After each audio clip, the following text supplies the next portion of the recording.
नमस्कार दोस्तों, मैं हूं चिका सारडा। अजीतपुरा में चुनाव के बाद सतवीर सिंह नए सरपंच बने। एक छोटे से गांव में विकास के लिए उन्होंने क्या कुछ किया है और क्या कुछ वो करेंगे, इस पर हमने उनसे बातचीत की। इसी बातचीत और इंटरव्यू को आप इस वीडियो में देखेंगे।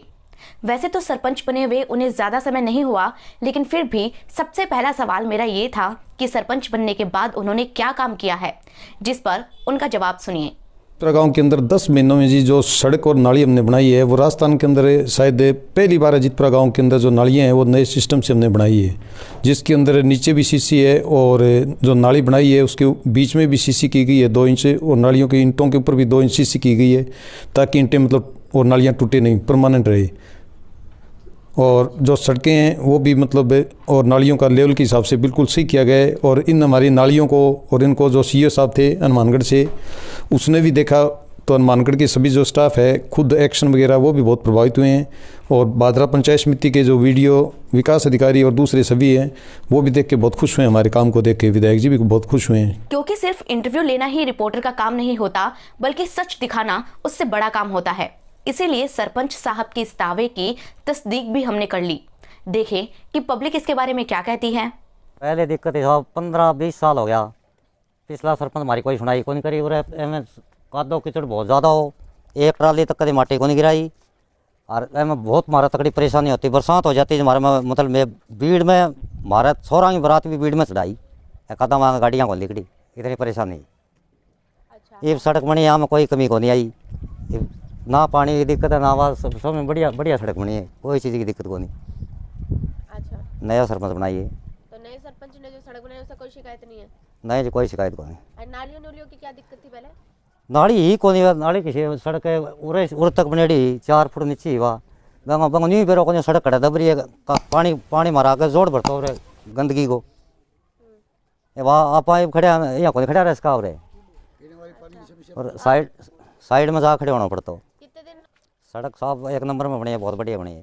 बहुत बढ़िया। नया सरपंच खूब मेटी है, सरपंच जी को काम है, जी को करवाए, जी को देखो। अच्छा, नए वाले ने जो बनाई है वो कैसी है सड़क? बस बनाई है, बात अच्छी है, बात हम दिखाऊंगा, देखो थे आगे। अजीतपुरा सरपंच का ये दावा तो सही निकला, सड़कें वाकई अच्छी और प्लानिंग से बनवाई गई है। लेकिन एक तरफ सड़कें ऐसी भी थीं। ये देखिए पानी की जो निकासी है, आगे नाली जैसी कोई चीज़ नहीं है। नाली है कि नहीं कि बनी नहीं थी? नाली, गांव वालों का कहना है कि नाली बनाई नहीं गई थी और इस वजह से बहुत ही गंदगी है यहाँ, बहुत ही गंदी तरीके से पानी रिस रहा है और पीछे कहीं तक भी नाली नहीं है यहाँ। जिस पर हमने सरपंच से सवाल पूछा तो सरपंच और गांव वालों ने हमें क्या बताया कि इसका जिम्मेदार कौन है, वो आप भी सुन लीजिए। मेरे सरपंच बनने के बाद में सबसे बड़ी कमी तो यही है जी, उन्होंने जो विकास करवाया है, जो सड़कें और नाली बनाई है वो सारी अधूरी है जी, निम्न स्तर की है। उन्होंने एक पुलियाँ बनाई थी जो तालाब के ऊपर 4 पुलियाँ थी, वो 4 पुलियाँ 12 महीने के अंदर ही टूट गई जी, बिखर गई। और मेरे सरपंच बनने के बाद में वो फिर हमने दोबारा बनाई है, पाइप वो लगा के पूरी सीसी दोनों साइड में सिस्टम से बनाई है। अब खुद गांव वाले और वो विपक्ष जो है वो भी स्वीकार कर रहा है कि अब की बार जो पुलियाँ बनाई गई है वो 100 साल भी नहीं टूटेगी, बहुत ही अच्छी तरीके से बनाई गई हैं। गाँव वाले भी बहुत हमारा काम देख के खुश हैं। और जो हमने सड़कें बनाई है वो भी इसी हिसाब से बनाई है जी, जैसे एक मोहल्ले के अंदर 3 सड़कें, मतलब 1 सड़कें बना दी। एक सड़क बनाने के बाद में अमूमन ये होता है कि दूसरे मोहल्ले का या तो पानी रुक जाता है या आगे पानी में परेशानी होती है। तो हमने इस सिस्टम से बनाई है जी कि वो जैसे एक मोहल्ले के अंदर 3 सड़कें हैं तो वो पूरी की पूरी 3 सड़कें बना दी और पूरी नालियाँ बना दी।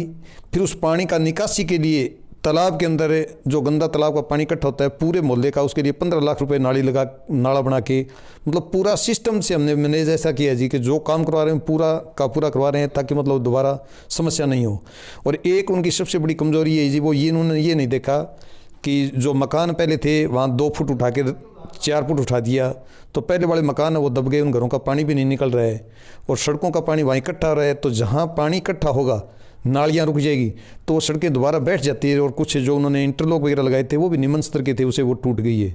जो सड़क उन्होंने बनाई थी पीछे 30-30 लाख की सड़कें बनाई थी, वो सड़कें अब बिल्कुल बिखर चुकी है, पानी बिल्कुल नहीं। जैसे अब आपने देखा होगा हॉस्पिटल से लेके मेन जो शिव मंदिर है, ये गाँव का चेहरा है जी, जहाँ 40 फुट चौड़ी रोड है, इस रोड के ऊपर उन्होंने सड़कें बनाई है। आज पूरा गाँव परेशान है, एक आंगल भी बूंद हो जाती है तो पूरा का पूरा पानी वहाँ ठहर जाता है। तो ये उनकी बगैर सोची समझी, या उसकी सोच है ही नहीं जी, बगैर सोची समझी क्या बताऊँ, उनका खुद की प्लानिंग कोई है ही नहीं, बगैर प्लानिंग के ही वो सारा काम करवाते हैं। और इस पर जनता ने क्या कहा? स्कूल है लड़कियों को और यह सड़क है आप लगभग 50 फुट चौड़ी होगी रस्तो यो, और इन्नू ऊँची बना दो रही हो, इन्ने नीचो कर दियो तो सड़क को पानी को नहीं उतरने लग रही हो। ये गैलडा सरपंचा ने बनाया है। पहले क्या दिक्कत थी? पहले दिक्कत है कादो कीचड़ बहुत ज़्यादा होता, भिंता सारे जियाँ बडेरो आदमी हाथ लगा आतो जिम्मे मनाना पड़ता। इतना तो साफ हो गया कि पुराने सरपंचों ने ये जो सड़कें बनवाई थी उसमें खूब पैसा तो लगाया, लेकिन पैसे का सही इस्तेमाल नहीं किया गया, खूब भ्रष्टाचार किया गया और उसे दबाया भी गया। खैर, मेरा अगला सवाल पानी की समस्या पर था। गांव वालों का कहना था कि गांव में पानी हफ्ते में एक बार आता है, उन्हें काफी परेशानी का सामना करना पड़ता है।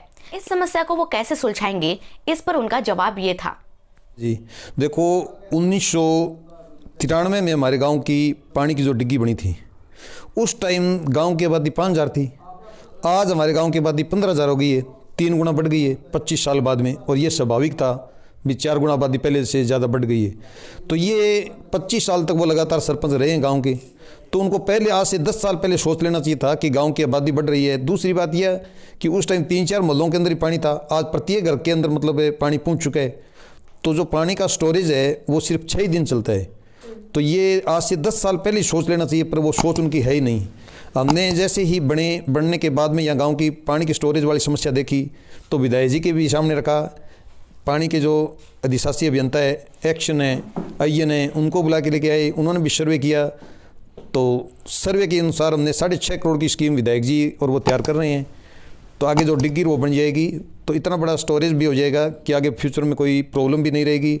और पानी का जो अभी वितरण कर रहे हैं वो एक ही जगह से कर रहे हैं, मेन प्रॉब्लम ये भी है।